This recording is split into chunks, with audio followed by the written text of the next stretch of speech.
In today's video, we are going to discuss about bank reconciliation statement. So let us first give heading bank reconciliation statement, जो BRS के नाम से भी जाना जाता है, जो कि इनिशियल्स है बैंक रिकंसिलिएशन स्टेटमेंट के. तो before we discuss anything, let us first decode this particular heading itself. Bank reconciliation statement.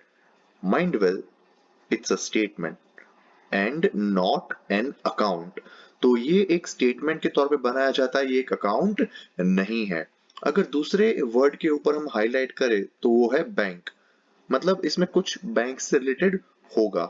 हम ये बोल सकते हैं कि एक ऐसा स्टेटमेंट है जो बैंक को कुछ रिकंसाइल कर रहा है. The most important word over here is reconciliation. Reconciliation तब किया जाता है जब कोई डिफरेंस हो. रिकंसिलेशन तब किया जाता है जब कोई डिफरेंस हो. So can I say this statement is all about the difference in bank? Correct. This is the statement which we prepare for the differences in bank. मतलब क्या, बैंक में कौन सा डिफरेंस हो सकता है, राइट? तो सबसे पहला जो इसका नीड है, जो बैंक रिकंसिलिएशन स्टेटमेंट बनाने का, the basic need is to reconcile the bank balances. अब आप पूछोगे कि कौन कौन सी बैंक बैलेंसेस. हाँ, अगर हमारा एक अकाउंट HDFC में है, एक account state bank of India में, तो क्या हम वो दोनों के बैलेंस रिकंसाइल करेंगे? बिल्कुल नहीं. It is prepare to reconcile the bank balance as per our record. Our record मतलब कि business, and as per banks record. As per bank records. ठीक है. तो अब दूसरा क्वेश्चन ये आएगा कि हम ये बैलेंस जब रिकंसाइल करेंगे, अवर रिकॉर्ड, जो कि हमको मिलेगा कहां से? कैश बुक से, जिसको हम कैश बुक बोलते हैं. We must have discussed one particular chapter where we are maintaining cash book with single column, which is also known as simple cash book, double cash, two column cash book and three column cash book and all that, जिसमें bank का column रहता है. And bank का record, क्या हमारे पास bank के record का access होता है? नहीं.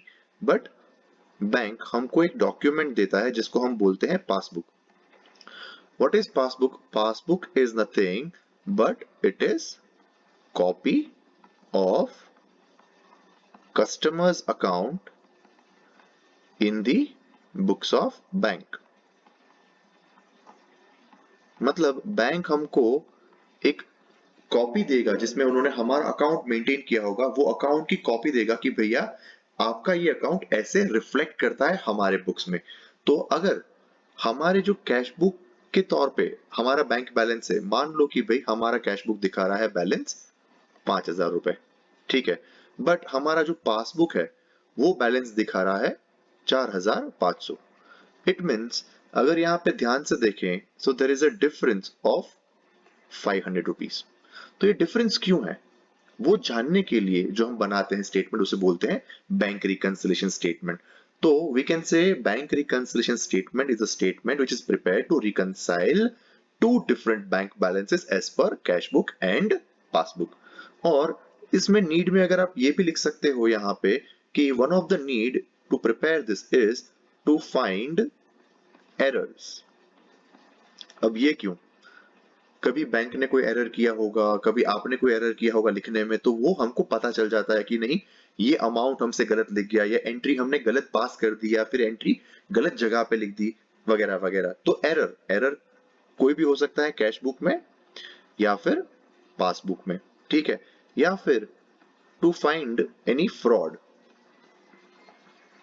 कोई फ्रॉड अगर हुआ तो फ्रॉड भी फाइंड कर सकते हैं ये रिकंसिलिएशन बना के हम, कि भैया अगर हमने इतना अमाउंट लिखा हुआ है, राइट, किसी ने गलत एंट्री पास करके हमारे से कुछ फ्रॉड किया हुआ है, तो वो भी BRS से हमको पता चल जाता है.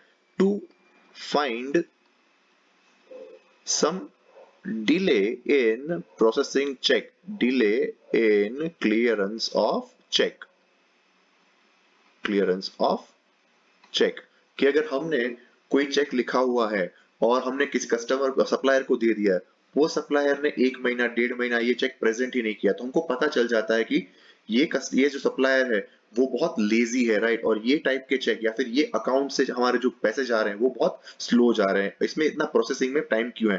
तो there can be various reason, मैंने कुछ यहाँ पे रिफ्लेक्ट किए हैं। Now the next question that comes in your mind कि ये हम कब प्रिपेयर करेंगे, ये हम कब प्रिपेयर करेंगे, when to prepare this bank reconciliation statement. So it is prepared as per need or as per management policy. मतलब क्या इसको हम डेली बना सकते हैं, क्या हम इसको मंथली बेसिस पे बना सकते हैं, क्या हम इसको वीकली बेसिस पे बना सकते हैं, क्या हम इसको ईयर वाइज बना सकते हैं? सबका आंसर है यस। आपका जब मन चाहे तो इसको बोल सकते हैं कि भैया bank reconciliation statement is prepared as on what? It is prepared as on particular date. So bank reconciliation prepare होता है एज ऑन पर्टिकुलर डेट, वो दिन पे हमारा बैंक बैलेंस क्या है एज पर कैश बुक और वो दिन पे हमारा पासबुक का बैलेंस क्या है, उस दोनों को हम रिकंसाइल करेंगे, राइट, उन दोनों को हम देखेंगे कि इसमें क्या दिक्कत आ रही है। अब ये बैंक बैलेंस जैसे हमने बताया कि बीआरएस जो दिखाता है, what is included in BRS, right, what is included और what is considered, right, in bank reconciliation statement. तो इसको हम दो पार्ट में डिवाइड कर सकते हैं। एक तो होगा टाइमिंग डिफरेंस, ये टाइमिंग डिफरेंस के लिए भी बनाया जाता है और दूसरा हम बोल सकते हैं एरर्स के लिए बनाया जाता है। क्यों? कुछ भी जो डिफरेंस क्रिएट करता है उसके लिए हम बीआरएस बनाते हैं। Anything which Leeds difference into bank balances, for that we prepare BRS. Timing difference. Now what do you mean by timing difference? Like you have given effect in your cash book but the same transaction has not been incorporated in passbook due to this timing difference, due to some against a time factor. Let us say you deposit check today but it will take 1 or 2 days to get cleared. So if you check on a same day, your cash book balance will show impact of that check but not your passbook. Let us say just now we have discussed I have issued one check to one of my employee or one of my supplier. The supplier is busy and he deposits check after 15-20 days. So for that 15-20 days you will have a difference. तो इसके दो जो popular example है मैं यहाँ पे लिख देता हूँ, बहुत सारे और भी आ सकते हैं बट यहाँ पे टाइमिंग डिफरेंस में लिख सकते हैं हम अनक्लियर्ड चेक, अनक्लियर्ड चेक, और दूसरा यहाँ पे लिख सकते हैं हम अनप्रेजेंटेड चेक, अनप्रेजेंटेड चेक। मतलब क्या अनक्लियर चेक का मतलब हमने चेक डिपॉजिट किया है बट वो क्लियर नहीं हुआ है। अनप्रेजेंटेड चेक का मतलब क्या कि हमने चेक इश्यू किया है बट वो अभी तक सप्लायर ने या फिर रिसीविंग पार्टी ने प्रेजेंट नहीं किया है। अगर मैं बात करूं यहाँ पे एरर की, तो एरर दो टाइप की हो सकती है, एक कैश बुक की या फिर पासबुक में। इट्स क्वाइट ऑब्वियस, पासबुक में आपको कम चांसेस है कि एरर मिले बट हाँ चांसेस है कि मिलेंगे, हाँ कम है बट हो सकता है। कैश बुक के एरर कुछ भी हो सकता है, like wrong amount recorded,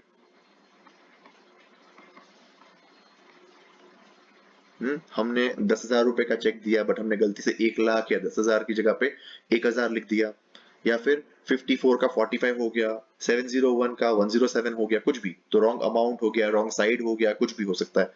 passbook का लेट अस से एक एग्जांपल लेते हैं कि bank charges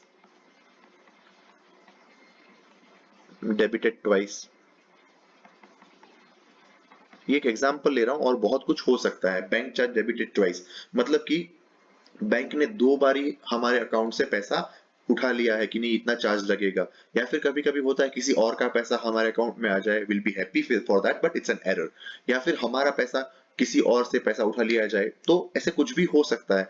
for that we prepare BRS. तो बीआरएस क्या इंक्लूड करेगा? टाइमिंग डिफरेंस और error in cash book, error in passbook. Now there are many different ways of preparing bank reconciliation statement, and what I have seen that majority student they use this adless method and they get confused that what if sir it is balance, what if it is overdraft, what if it is cash book starting point, what if it is passbook starting point and all that.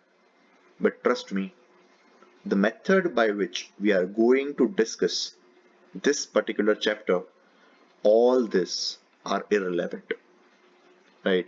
आपका balance हो, चाहे overdraft हो या cash book हो, passbook हो, मुझे कोई फर्क नहीं पड़ता, मेरे ट्रांजैक्शन का इम्पैक्ट सेम रहेगा।